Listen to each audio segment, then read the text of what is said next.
Welcome to Luca and Miguel. Enjoy the video. You start by importing your cleaned CSV or XLSX into Excel and immediately inspect headers and rows. Once done, normalize question columns so each question has a consistent header and format. This prevents misaligned pivot tables later.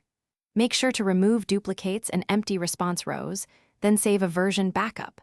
You'll also convert text booleans to true/false or 1/0 where needed so Excel can compute. Now we're ready to transform raw answers into analyzable fields. Next, transform responses into analysis-ready fields with helper columns. Use if and value to recode scales, trim to remove stray spaces, and text to unify date formats. This ensures consistent aggregation.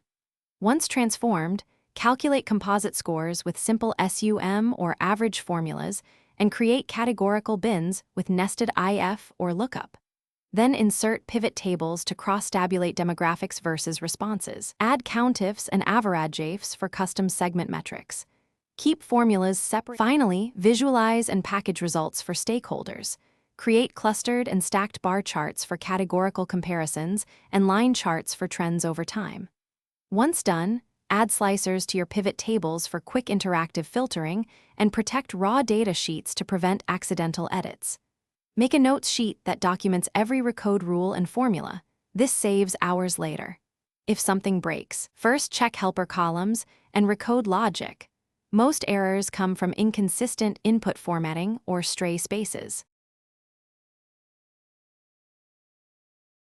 Thanks for watching and please subscribe.